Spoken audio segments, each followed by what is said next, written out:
So, Submariner homages, they are so popular. And I know why, because I've got loads. I think I've got a problem with Submariner homages. If I probably could sell them all and buy a real one. No, I'm joking, I can't. They are too expensive and hard to get hold of. These watches are so popular. And I think I found one, which is a real contender. And I have asked for Steeldive to send me this watch because I haven't seen any other reviews of this watch. And Steeldive, I think, are real contenders for your interest because this watch was less than £100.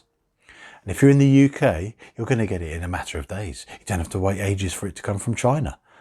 And with the way things are at the moment, it's fantastic to get something really quick. You don't have to wait for ages. So, but is it worth the wait? Is it worth getting it really quick? Is this watch any good? Well, if you watch this review, hopefully you'll be a little bit more informed. So let's go take a look.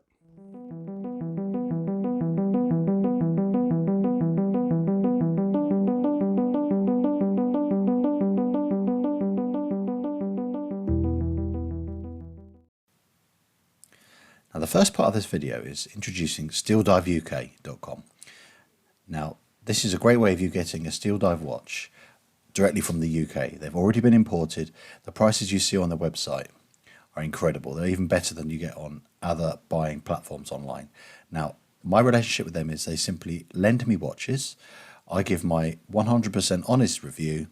I'm not told what to say. I get to choose what watch. And as you can see here, I've got plenty to choose from. And for this review, I chose to do the Submariner because I haven't found any other reviews of this homage. So I am very pleased to be able to offer you. We've got plenty more of exciting new watches they've got coming, and I'll get some exclusives for you guys. So stick around, you get to see that.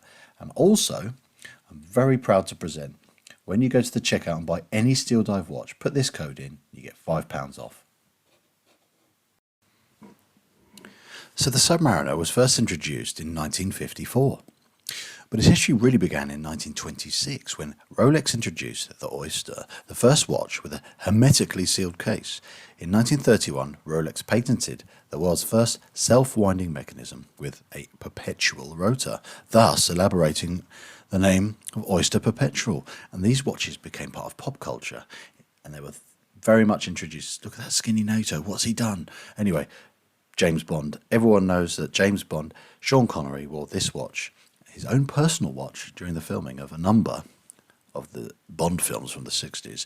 Excellent taste, that man. This is the 1954 version. What a beauty that this watch is heavily inspired by. So here it is, guys.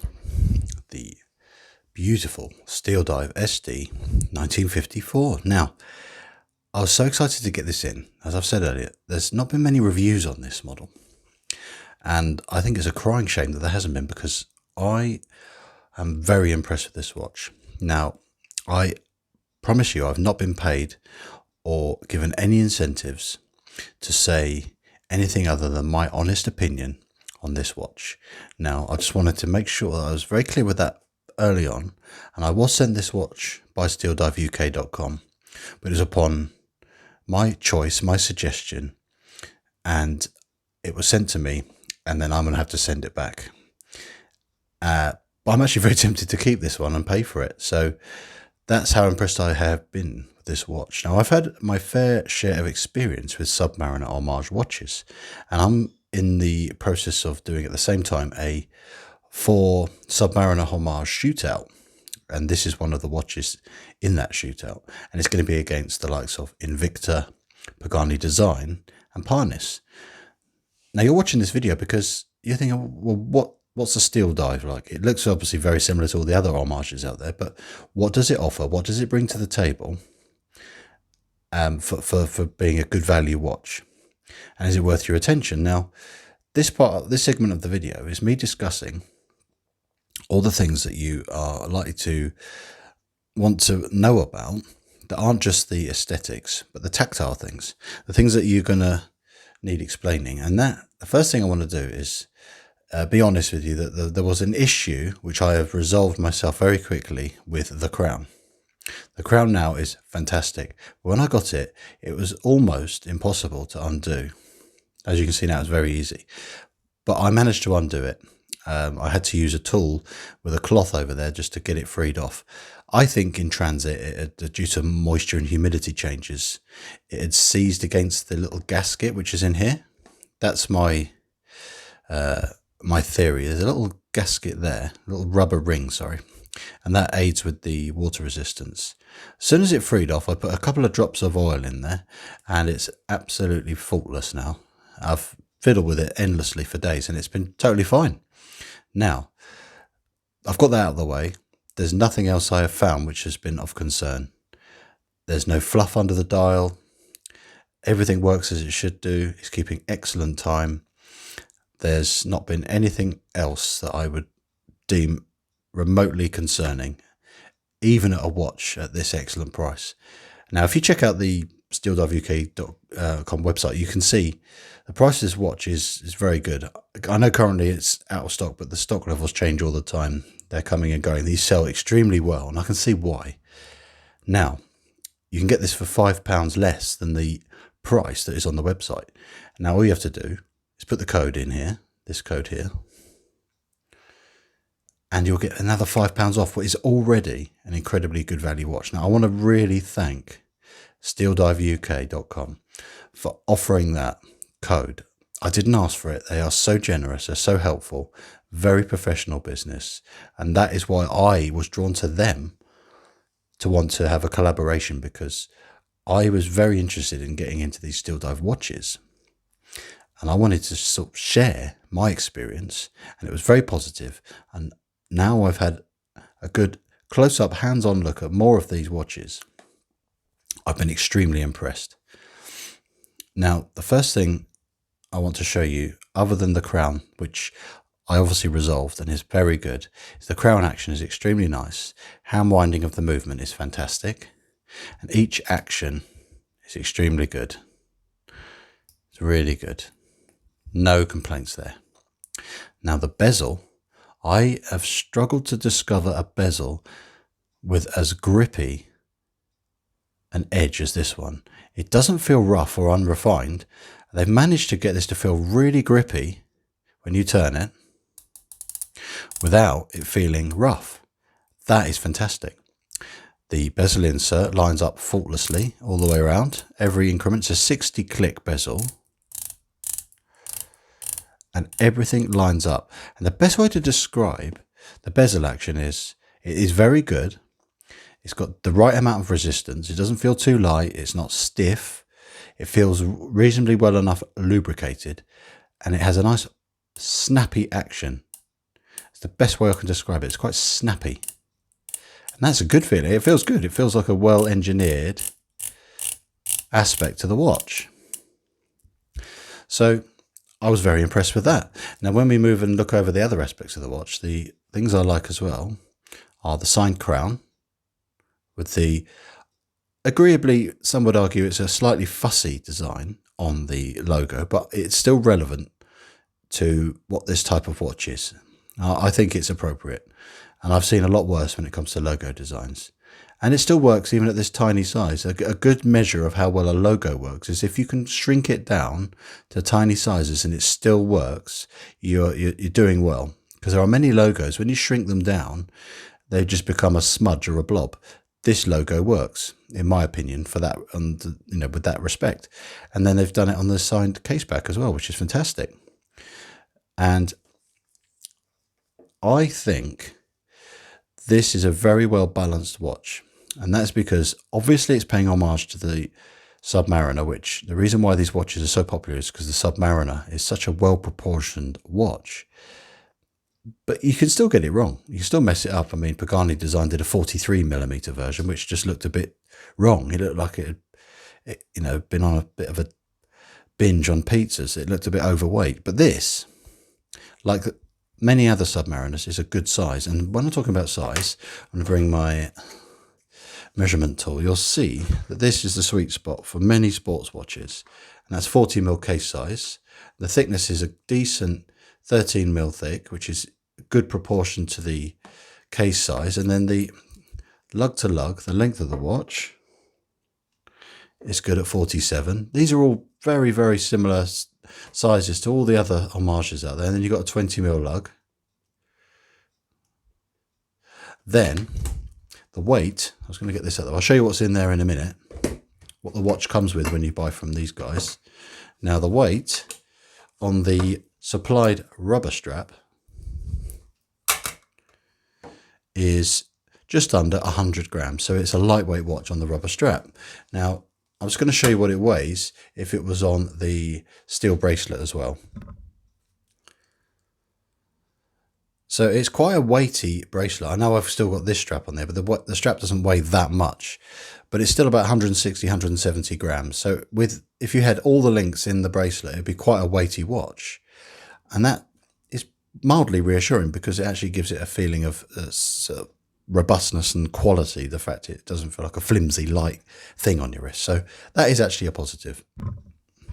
So what you get in the case is it comes already on a standard fitted with the bracelet that's on there. And I'm not showing you much of the bracelet because, to be honest with you, I'd say the thing that is an example of cost cutting on this watch feels like it's just been done on the bracelet.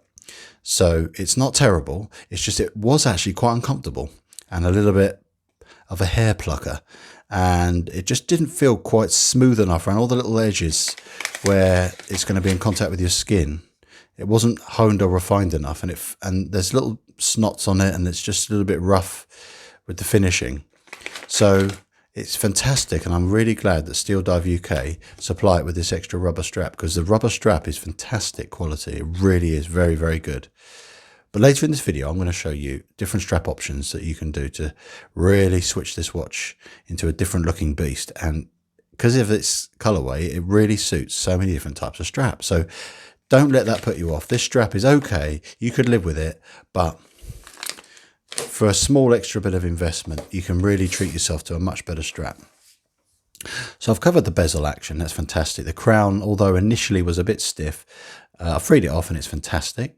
Now you're going to get AR coating on this totally flat sapphire. It is sapphire. It's very good quality. The AR coating is not too garish. It really does help the legibility in all light conditions. I love the dial. I haven't gone for the date version, which I could have had as an example to show you, because I like this clean design, and it's more in keeping with the original watch from 1954. And I'm going to pop a picture up here so you can see how similar it is in terms of what is on the screen, on the dial, sorry, and how clear it is. I know there's some extra little lines on the bezel, but it is close. But this isn't trying to be a replica. It's paying a strong homage to that original. And I think they've done it tastefully, and there's enough little differences to make this not look like a dead clone.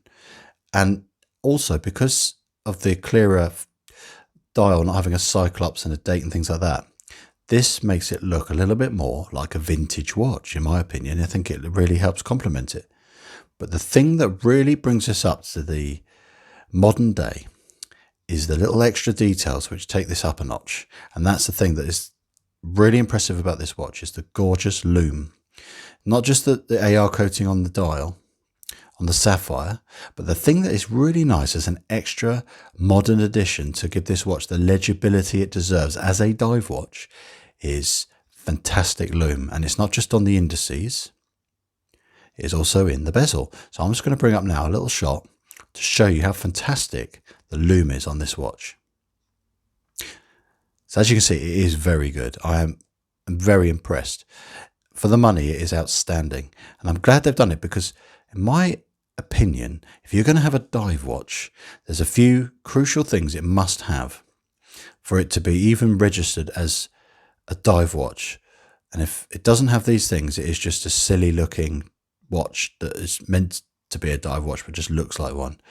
And that is, if it doesn't have half decent loom, that is, legibility is key with a dive watch. I know you're not going to take this down 200 meters, but if you're going to buy a tall watch, which what this is, it should have the key features of a dive watch done well. Number one is legibility. This is very clear. It doesn't have a cyclops impeding your crystal clear view of the time. And all of the indices, the hands, and the bezel really glows strong and hard when you have poor light conditions. That is fantastic. And then regards to water resistance, I can't test this watch, unfortunately, but I would put faith and trust in this watch because of the strength of sapphire glass. The build quality integrity of this piece is beautiful. The screw down case back and the screw down crown, and the fact there is a gasket that is obviously in there, and I strongly would believe, without, I haven't got the correct tool to remove this, but it's very likely there's a gasket in there. I would trust this for being very good for getting extremely wet and going recreational diving with. And that's the whole point of this watch. What's the point of, if you're going to pay homage to a diving watch, it should have the features that enable it to do that.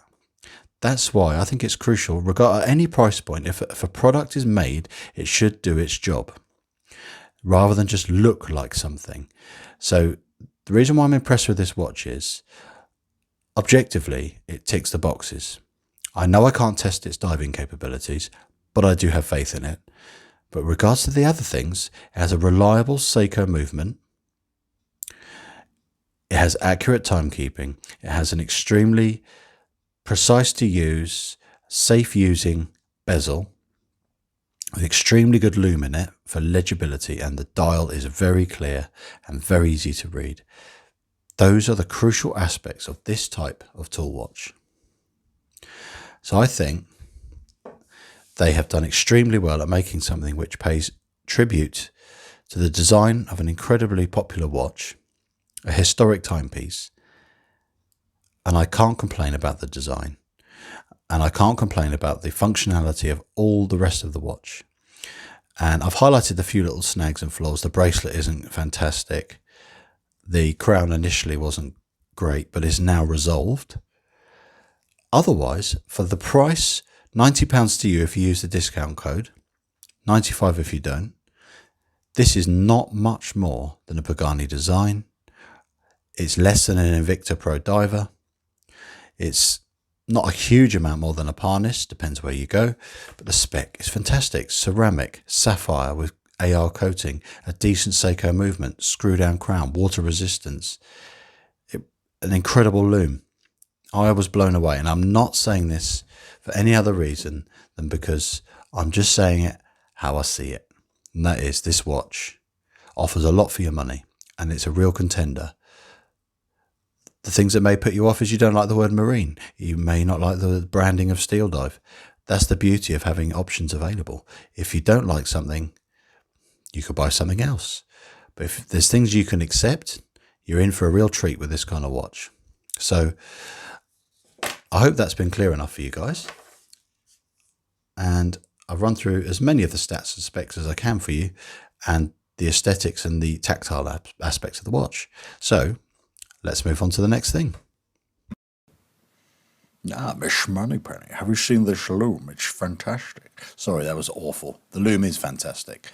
It is really good. I think it's the colour of BGW9, but I think it's C3. It's gorgeous. It really pops. And in the sunlight, just look at it. The ceramic bezel, the AR coated sapphire glass. It really does catch the light, and it's really good. And it comes in a beautiful carry case, so you can carry it around if you're not going to wear it. Take it to the beach for the day. I love the details you've got on the back of it. Lovely engraving. This is on its standard bracelet. Looks really good. I'm really impressed. Then, final wrist shot, you can see. It's just a really smart watch in even dull light conditions. It looks so smart.